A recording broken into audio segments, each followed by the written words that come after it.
Hello students, I am Irfan Raza.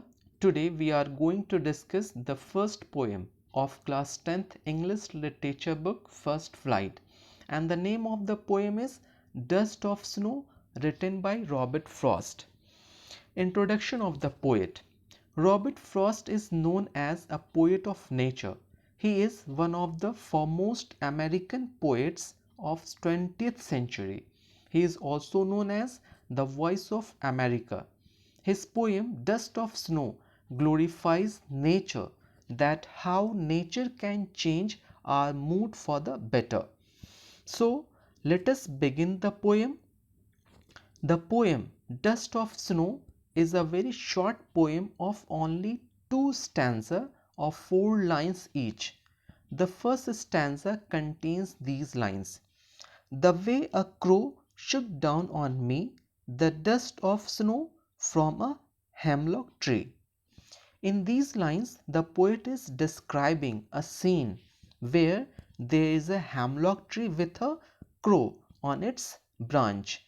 A hemlock tree is a poisonous tree with small white flowers. It is associated with melancholy or sorrow. In the same manner, a crow is also considered a bird of ill omen.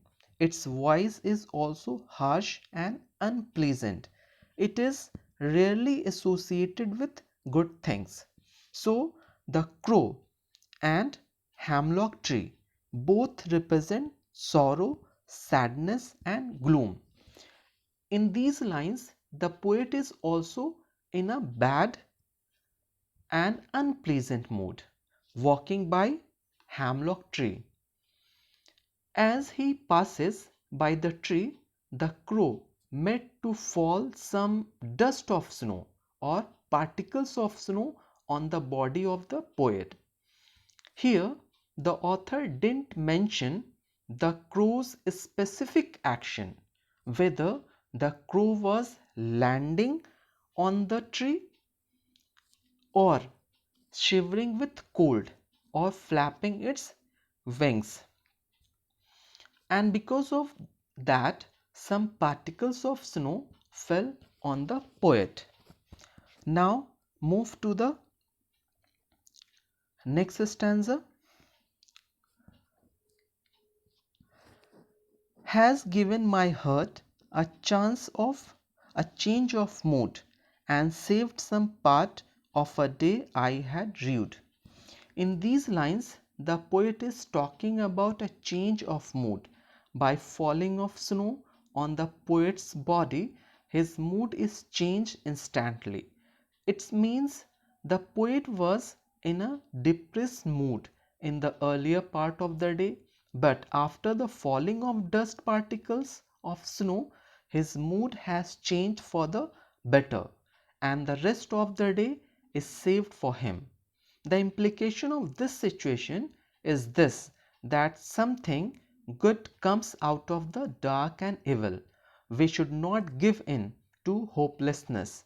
We should continue to remember that something may happen that will make all the difference, something which will make a huge change in our future. Now, the message of the poem. The message is very clear, that no person should think that his pains and sorrows will never come to an end. A simple incident can change his mood and his attitude in life. Now it is time to discuss the literary devices of the poem. Actually, literary devices are essential tools and techniques that a poet uses to create rhythm and enhances beauty of his poem. So, let us find out literary devices of the poem. The first one is rhyme scheme.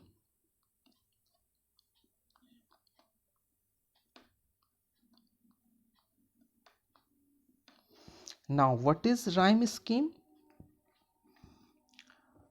Actually, a rhyme scheme is the pattern of rhymes at the end of each line of a poem or song. It is usually referred to by using alphabet. In the first stanza, rhyme scheme is A, B, A, B. How it is? See, the last word of the first line is crow, rhyming with snow. In the same manner, the third line, the last word of third line, me, is rhyming with the last word of fourth word, tree. In the same manner, in second stanza, the rhyme scheme is CD, CD. Hurt is rhyme with part and mood is rhyme with rude. So in this way we got rhyme scheme. Now the next device is enjambment. Enjambment. What is enjambment? When the same sentence continues to the next line. So here we see the first line, the way a crow shook down on me the dust of snow from a hemlock tree. There is no punctuation and the same line continues in the next four lines. And the same thing we notice in the second stanza also, where there is no punctuation and the same line continues to the next four line. So this is called enjambment. Now what is the next? The next one is assonance. What is assonance? It is the repetition of vowel sound in nearby words in a line, such as, see in line 2, shook down on me. In this line, O sound is repeated. So this is called assonance. Now what is the next? The next one is alliteration.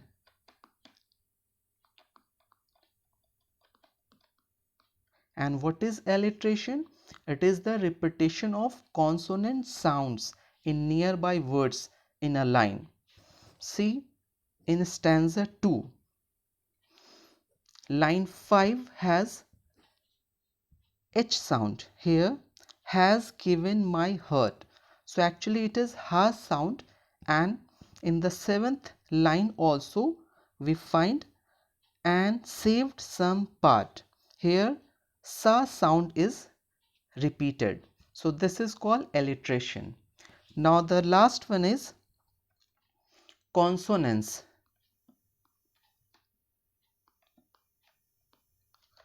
What is consonants? It is the repetition of consonant sound, but it can be in the beginning or at the end. In the last line we see, of a day I had rued. So in the last line the sound is repeated.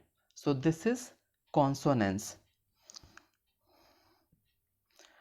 In this way we come to an end of this first poem, Dust of Snow.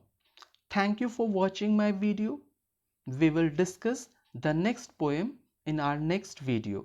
Till then, goodbye everyone.